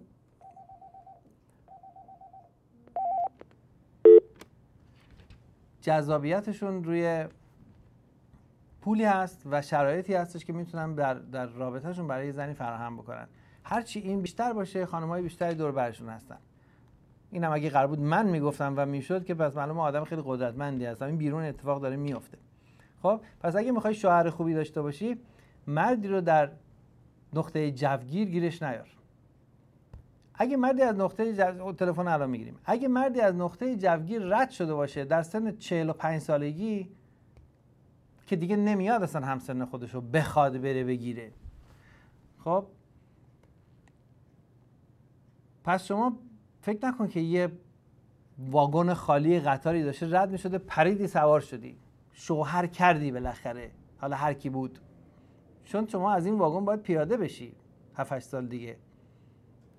یا اگرم پیاده نمیشی جا تنگ میشه چون کسای دیگه هم سوار میشن 100%، چون واگن رو برای تو نمیبره. اون فرست کلاس رو گذاشته برای کسی که فرست کلاس باشه، منتها اون نمیفهمه که این واگن باری که داره اینجا رد میشه 4-5 تا ایستگاه دیگه تبدیل به یک کوپه فرست کلاس میشه، خیلی جذابتر میشه، خودش نمیدونه. به مردان ما میگیم آقا شما در سن اولا اصلا ازدواج نکن، به خاطر که ازدواج یه چیزی هستش که در دوره جدید فقط دردسر برای مرده. اکثر ازدواجایی هم که میبینی با چنگ و دندان انجام میشه، ازدواجایی نیست که هر دوشون تو کالیفرنیا تا تو لس آنجلس با هم آشنا شدن، یا مثلا اون داره دانشگاه مثلا یو سی ایروین میره، اون یکی هم داره تو کالج فلان میره و حالا حالا میخوان با هم ازدواج کنن. اینا ازدواجایی که حالا میشه نمیشه، دعواشون میشه، 6 سال نامزدن بعد نمیشه، بعد نامزد هفتمش عوض میکنن. ازدواجایی که با چنگ و دندان انجام میشه، ازدواجایی که یارو میخواد از اون ور با گرین کارت سوار یاروشو بیاد اینجا میچسبه. از اون طرف یارو با سن 40-45 میره اونجا 22 ساله‌ای رو که اینجا گیرش نمیاد برده. چرا اینجا گیرش نمیاد؟ بخاطر که اینجا با پولی که تو داری نمیتونی افورد بکنی قیمتی رو که تو بازار هست، ولی قیمت اون طرف رو میتونی افورد بکنی. شما اینجا $20,000 که هیچی نیست برداری ببری، $30,000 هیچی نیست برداری اون طرف خرج بکنی، خب میتونی عروسی خوب بگیری. یا اصلا عروسی هم نگیر، دخترم اینجوری میچسبه بهت میاد، چون این کارت داری میدی، سیتیزنی، در نتیجه تو بارگینینگ پاورت بالا میره. اونا هست که با چنگ و دنده انجام میشه. اختلاف سن هم اگه زیاده دیگه طرف برای چی مرد 44-5 ساله‌ای که دختر 22 ساله، حالا برای 23 ساله 4 ساله، برای گرین کارت یا برای هر چیزی اومده در آمریکا داره باهاش زندگی میکنه، برای چی اینو از دست بده که چیز بهتری به دست بیاره؟ به این بره خیانت بکنه، یه مرد 45 ساله به زن 25 ساله خودش بره خیانت بکنه که مثلا چی به دست بیاره؟ یا واسه این ناز بکنه، واسه این ادا در بیاره، زیاد اینو با خودش این ور نبره، افتخار نکنه، دست اینو بگیره که چی به دست بیاره، یه 22 ساله دیگه به دست بیاره که خبری نیست، اگه بود به دست می آورد. یا اینکه چه چیزی هست که یه زن دیگه میتونه بیاره به این بده که این نداشته باشه، پس موندنیه. حالا اگه خود دختره میخواد بذاره بره، اون یه داستان دیگریه. ولی به شما هیچ موقع نشیدی که یه مردی بره یه زن ترگور برگار از ایران ورداره بیاره اینجا بعد خودش زنه رو ول کنه. همچین چیزی رو من نشیدم. شما شنیدید؟ شاید هم شنیدید. ولی که دختره گذاشته رفته دمش گرم، سوار یه قطاری شده اومده اینجا پیاده شده، اونو که من میفهمم. ولی این مسئله رو داشته باشین و حالا ما تلفن‌ها رو جواب میدیم، داریم راجع به این صحبت میکنیم که جذابیت زن و مرد و نقطه جوگیر در جذابیت مرد کجا هستش، در زندگی مرد کجا هستش، و این نقطه هستش که زنها یواش یواش ناز کردن زیادی اضافی رو و اخم و تخم و جوابای منفی رو برای این مرد کنار میذارن، شروع میکنن به این لبخند زدن و این یهویی هول برش میداره که دنیا چی شده. اولین کسی که به دست رسیده چهارچنگولی بچسبیم، کاغذ امضا کنیم، مهریه بدیم، این بدیم، خونه رو به نامش بکنیم، پریناپچوال هم نمیخواد، ما عاشقیم، هول ورش میداره. همچین کاری رو یه مرد 45 ساله هرگز نمیکنه، به خاطر که هول ورش نمیداره، به خاطر که میدونه چی به دستش میاد. حالا یا طلاقش رو دوبار گرفته بالاخره فهمیده، یا یه بار گرفته بالاخره فهمیده، یا نه پرچونه رو گوش داده از اول بهش گفتن عقلش کار کرده فهمیده. شوی پرچونه بفرمایید، با بهروز رو ایر هستین. با درود دکتر چنگیز آذر هستم. رسیدم به خیر جناب پاکشیر از زیارت لاس وگاس. بله زیارت. خب التماس دعا. محتاجیم دعا. بله ایالت نوادا در این حال که پر از کاکتوسه و خار داره، امیدوارم یه گل‌های قرمز و صورتی رنگی هم وجود داشته برای شما. میرن از اینجا اونجا و بعد برمیگردن. جانم؟ میرند گل‌های قرمز از اینجا اونجا و بعد برمیگردن. بله. پاکشیر عزیز، در رابطه با در مرسی از کلیپ موسیقی یا دنسی که گذاشتی، خیلی جالب و متفاوت بود، به قول استایل 70s و خانم‌های بلند و لاغر، به قول مای تایپ. دوستان گذاشتن، من اصلا در جای نبودم ولی همیشه کارشو دوستان تو اتاق کنترل خوب هستش. خیلی مناسب بود، جالب. خب بهروز عزیز، در رابطه با سن مناسب یا جذابیت بین زن و مرد، برای زن و مرد، من تجاربی دارم به عنوان یک مرد دوربر 50 که دوست دخترهای زیادی داشتم، چه با سنای بالاتر از خودم بخورده و بیشتر سنای پایینتر از خودم و جوان. دوست دارم، شاید امروز وقت نرسه ولی هر موقع خواستید یا در برنامه‌های دیگرتون این تجاربم رو با بینندگان و شنوندگانتون در میون میذارم. چه اشکالی داره؟ ما میتونیم یاد بگیریم از شما قربان. جانم؟ ما میتونیم یاد بگیریم، چه اشکالی نداره، ما همیشه حاضریم واسه یاد گرفتن. ما که داریم از شما یاد میگیریم. همین چند ساعت پیش من داشتم تو تبریز با دختر برادرم صحبت میکردم و در رابطه با مالتی تاسک بودن زنها صحبت میکرد که بلافاصله گفتم که بخواد در مورد مالتی تاسک بدونه با فورچونه تماس بگیره اینا. بله یه شوی داریم به نام مالتی تاسکینگ که در رابطه با مالتی تاسکینگ خانم آقایون هستش. این رو وبسایت پورچونه هست، میرید به وبسایت به آرشیو پورچونه و اونجا میتونید به نام مالتی تاسکینگ مای چند تا نقطه و اون شو گفته شده و ما برنامه رو در همین تلویزیون هم حتما اجرا خواهیم کرد. مالتی تاسکینگ بودن آقایون و خانم‌ها رو قشنگ بررسی میکنیم. آیا رادیوی شما، برنامه شما و همچنین عصر امروز در ایران پخش میشه؟ بله عصر امروز از تلویزیون، از وبسایت‌های میدیایی مثل GLViz و اینا و بقیه پخش میشه. از وبسایت portune.com هم میتونید عصر امروز رو ببینید و برنامه لایو پورچونه و بقیه برنامه‌هاشو از وبسایت خود portune.com میتونید ببینید. ضمناً روی رادیو هم ما برنامه رو رله میکنیم، رادیوی پورچونه هم که همه جا شنیده میشه. درسته، زنده باشید. من زیاد نمیخوام وقت بگیرم، فقط در رابطه با موضوعات چند تا موضوع در حاشیه این موضوع چند تا مطلب رو بگم و در راستای خود صحبت شما شاید چیزی اضافه بکنم. در مورد سن مناسب یا برای ازدواج یا برای سکس فرق نمیکنه. سن بلوغ که میدونم از خیلی وقت جلوتر شروع میشه، به خصوص در دخترها که البته خب سن قانونی همون 18 سال معمولا و در این سن میبینیم که اولا پتانسیل زنهای جوان نسبت به مردها در رابطه با توانایی‌های جنسیشون و همچنین باروریشون خیلی بیشتر از اونیه که در سنین بالا هستن برای خانم‌ها. خب و همچنان که خودتون گفتید در سنین یه خود بالاتر برای خانم‌ها به طور اصطلاح که میگن ترشیدگی یا ما میگیم پژمردگی زودرس، خب این درسته. همچنین در طبیعت اینو میبینیم. به عنوان مثال در گلها میبینیم که وقتی گلهای نر و ماده، اونایی که پرچم دارن و مادگی دارن، خب گلهای نر همچنان گرده های خودشون رو میپاشونن به مقدار بسیار زیاد و فقط گلهای ماده یا کلاهک یکی از این گرده ها رو که میگیره دیگه بارور میشه، اونجا چیز جنسیش و عشق جنسیش ایست پیدا میکنه و میره روی بارور شدن که یک بچه یا غنچه دیگه در بیاره و علاقه آنچنانی نداره برای سکس و اینجور چیزها. همچنین در حیوانات و اینو در زنها نیز میبینیم. زنها وقتی سنشون بالا میره و به خصوص بارور میشن دیگر علاقه به سکس به اون ترتیب ندارن و در سنین حتی بالا به یائسگی میرسن که تقریبا شوق و علاقه و توانایی‌های جنسیشون تقریبا میشه گفت متوقف میشه. البته در مورد مردان بخوایم خیر باشیم این مسئله وجود داره، به خصوص در رابطه با چیزهایی مثل ایدی یا erectional dysfunction که مردها وقتی سنشون بالا میره این erection dysfunctionشون پایین میاد که مسئله بسیار مهمیه در عمل جنسی.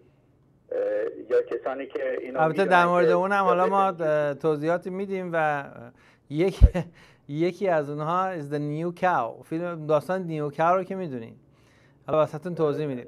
بله برسات ممنونم از اینکه زنگ زدید جناب دکتر آذر و خیلی لطف کردیم.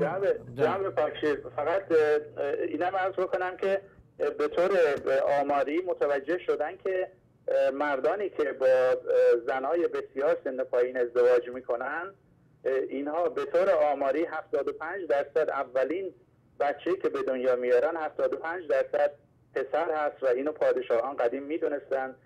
سوال من همینه که در رابطه با نحوه روابط جنسی و فکریه بین زن بسیار جوان و مرد مسن خودتون توضیحاتی اگر شد بفرمایید و یک سوژه پیشنهادی داشتم برای برنامه بعدیتون که من تا بال ندیدم در برنامه هاتون صحبت بکنید، اونم عشق رمانتیکه. نظرتون در رابطه با عشق رمانتیک چیه؟ متشکرم. خیلی متشکرم، لطف کردین زنگ زدید. بله چشم، اون موضوع هم حتما راجعش صحبت میکنیم. دوستان عزیز بیننده و شنونده پورچونه در تلویزیون عصر امروز و رادیوی پورچونه، شما اگر سوژه پیشنهادی دارید برای این برنامه ما خوشحال میشیم نظرتون رو بشنویم.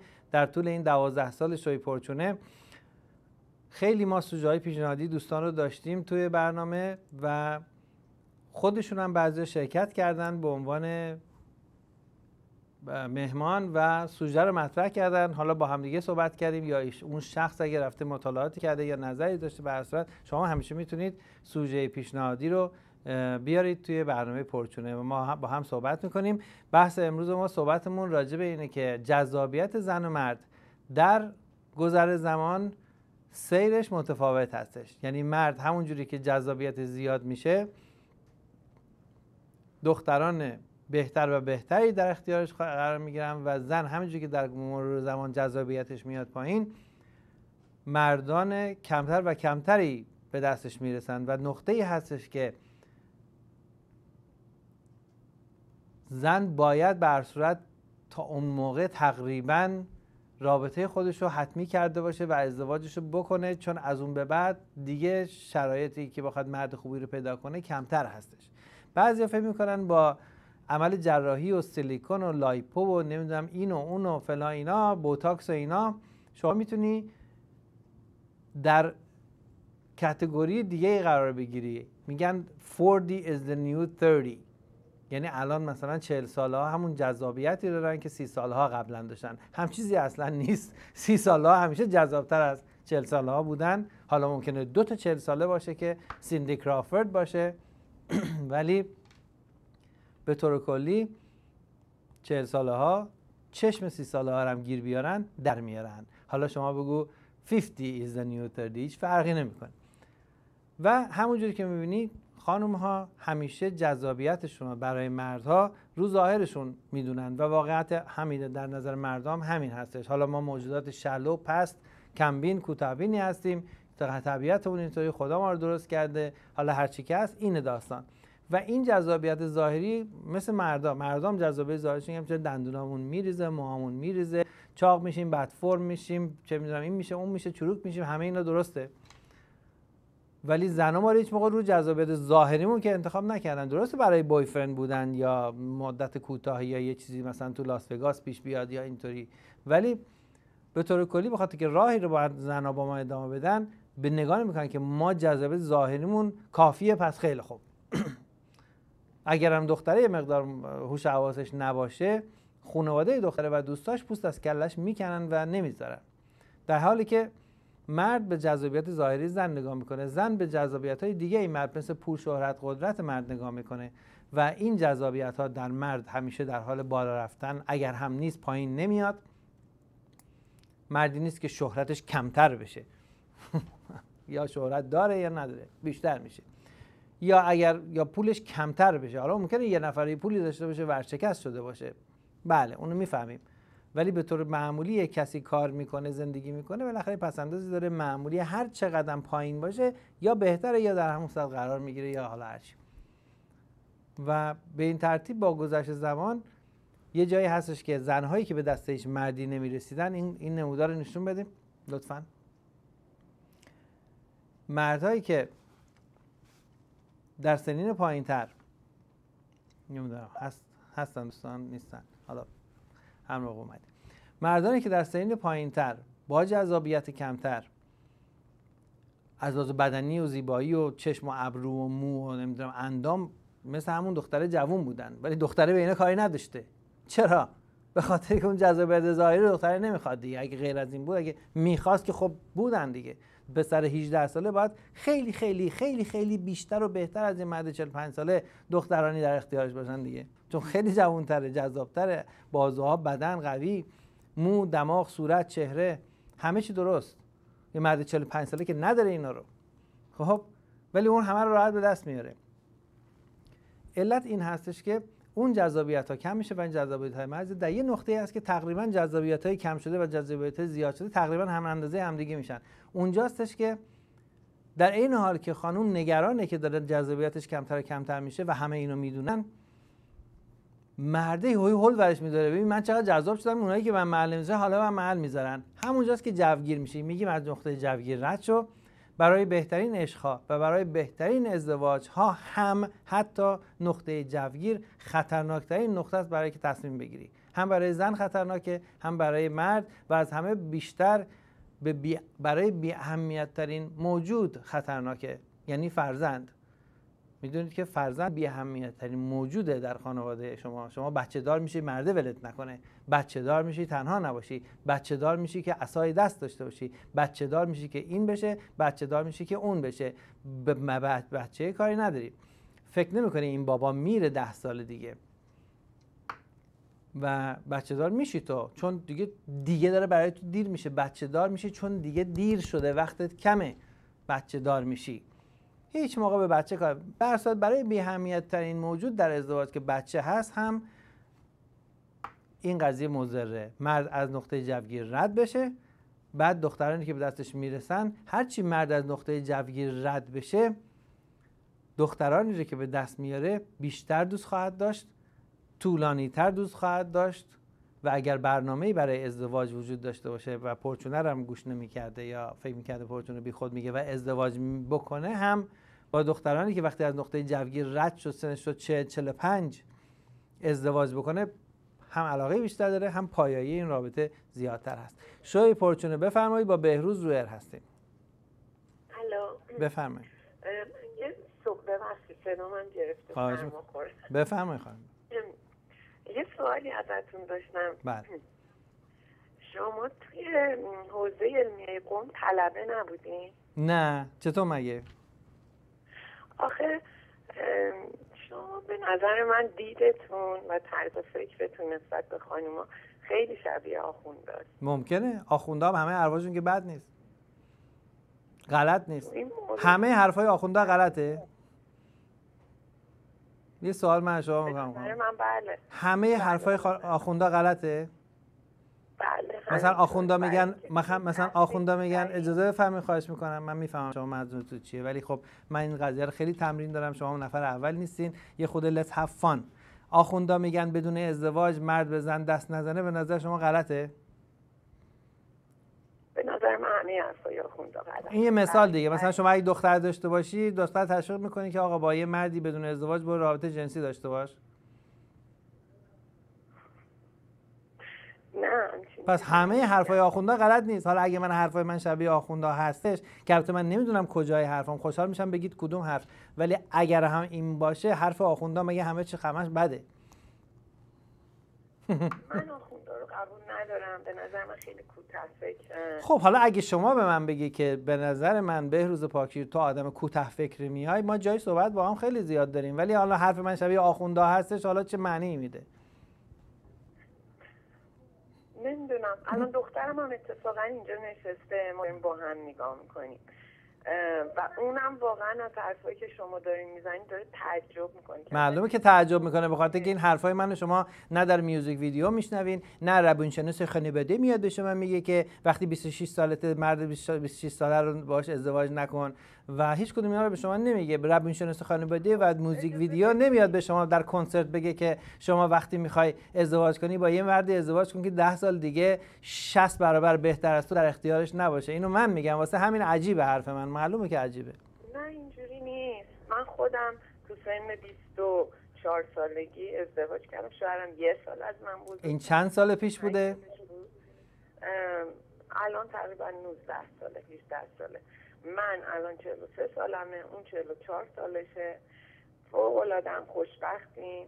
هیچ وقتم اصلا هم به خاطر زیبایی با من ازدواج نکرد. برای چی؟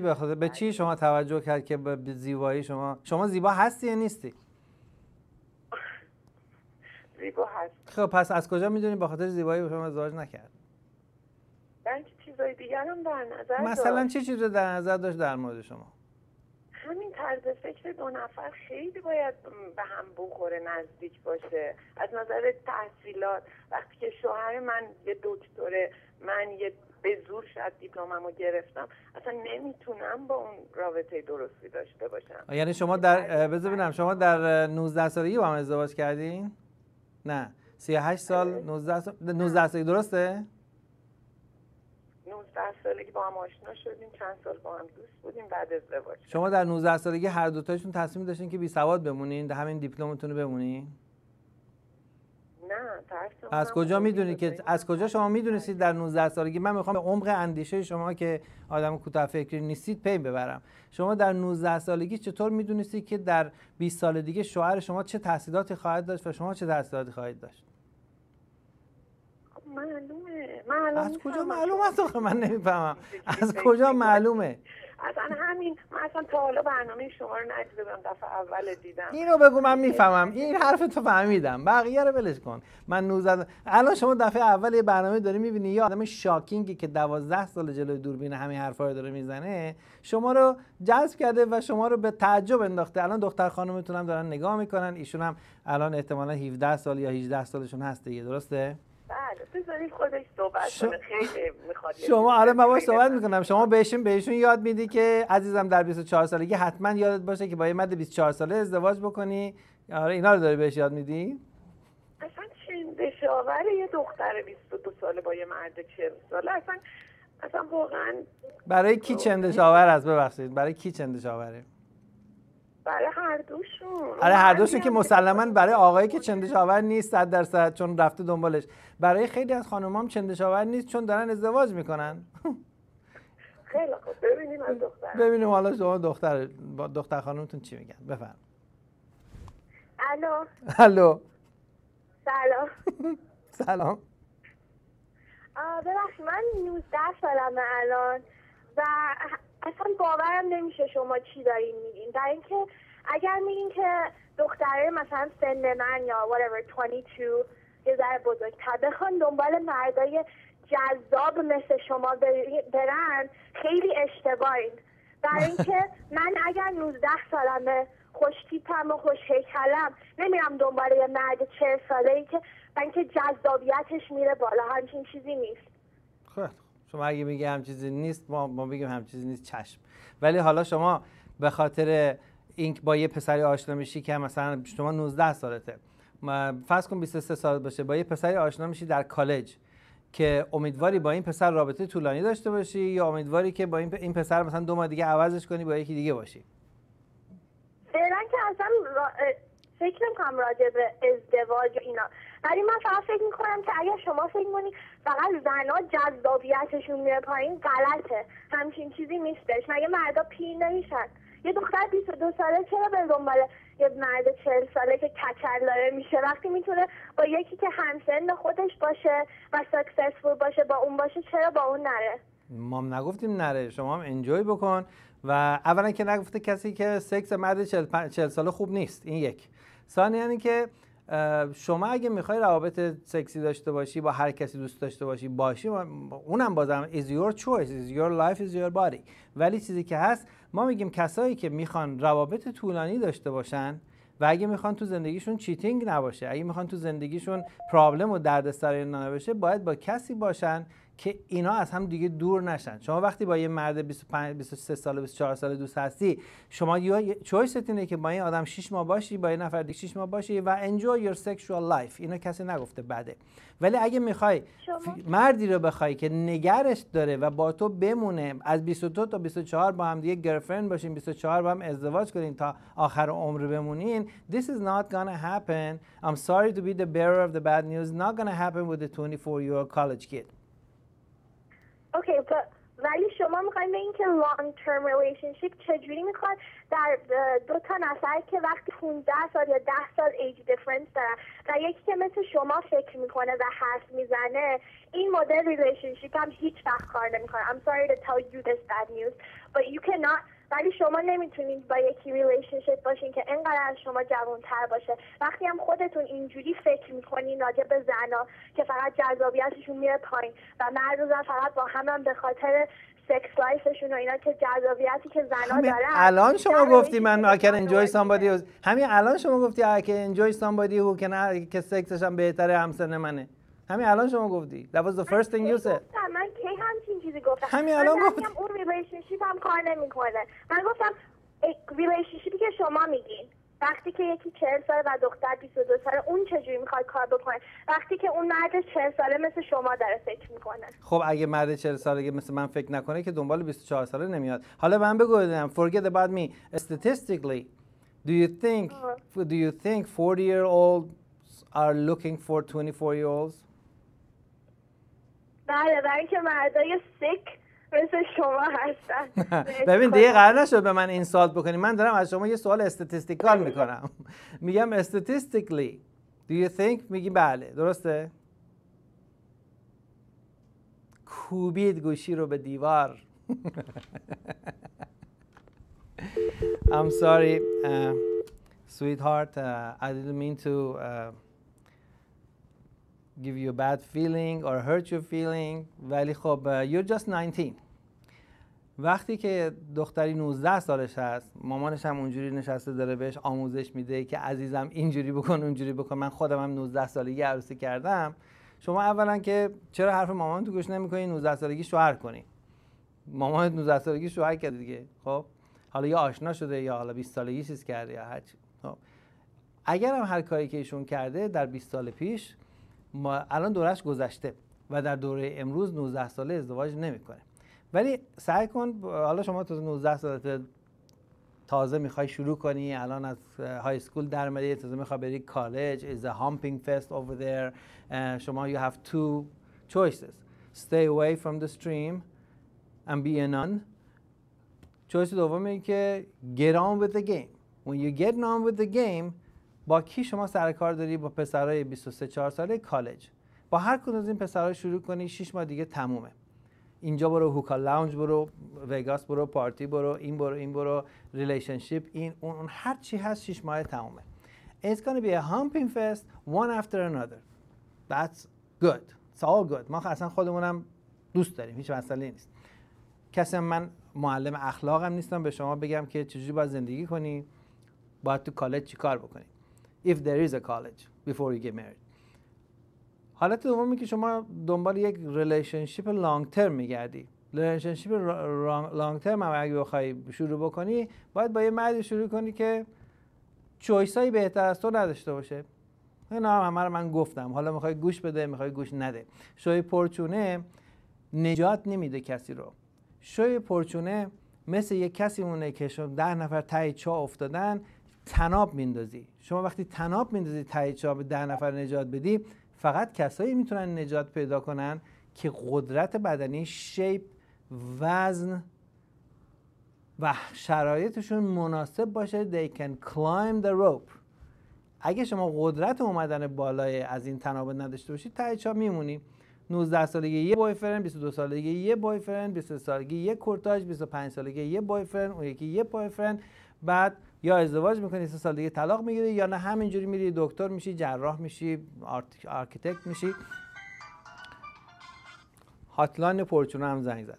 شوی پرچونه بفرمایید. رو هاتلاین پرچونه هستید، با بهروز رو ایر هستید. سلام بر شما، بفرمایید. آقای پاکی، مقدم تشکر میکنم از این برنامه جالب و آموزنده‌تون. خیلی ممنونم از شما. این برنامه خیلی جالبه. میخواستم بگم که این راهنمایی که شما میدین کسایی مثل ما که درست نمیتونن فکر میکنن تو نقطه جهت گیرن از شاد افتادن نجات میده و خیلی ممنونم ازتون. خیلی متشکرم. من اگه زنگ زدی با هاتلاین پرچونه و هاتلاین ما رو ساپورت کردی. خواهش کنم. بالاخره شما یه هم به ما کمک میکنین. من وظیفه‌مونه که یه ساپورتی به شما داشته باشه. ممنونم ازتون، خیلی لطف کردی. خواهش کنم. سال جدید خارجی هم بهتون تبریک میگم. قربونت برم، مرسی. سال جدیدم به شما مبارک باشه و انشالله که موفق و خوب باشید در سال جدید. قربان شما. براتون آرزوی خوب و خوشی دارم. مرسی استاد، قربان شما، خداحافظ. دوستان عزیز، ممنونم. به هاتلاین پرچونه زنگ زدن. هاتلاین پرچونه رو وبسایت پرچونه که میرین قابل توجه دوستان عزیزی که تازه این برنامه رو دیدن. ما یه هاتلاین داریم 712 432 4242 برای کمک به شوی پرچونه هست. دوستان میتونن با کریدیت کارتشون دقیقه $2 هزینه هستش که میان رو خط فقط به خاطر اینکه کمکی بشه به شوی پرچونه و هزینه‌های مقداری کاور بشه. این هاتلاین رو شما میتونید از رو وبسایت porchune.com ببینید. دختر خانم عزیز 19 ساله‌ای که با هم صحبت کردیم، I understand the heat and I understand your shock. I am the creator of the shock. I know my game. I know what I'm doing. It's not the first time, you're not the first caller, it's not the first year, it's not the first show. Welcome to the party. این مسائل حالا ما ادامه میدیم روزهای دیگه. پنجشنبه ساعت 2 بعد از ظهر جایی نری، هر جا هستی میتونی از روی رادیو پرچونه هم همین شو رو لایو گوش بدی. الان رادیوی 24 ساعته ما هم داره پخش میکنه. وبسایت porchune.com که میری میتونی، مرسی که نشون میدید، این وبسایت porchune.com، اینم قیافه منه که یادت نره کی بود این حرفا رو زد، اذیتت کرد.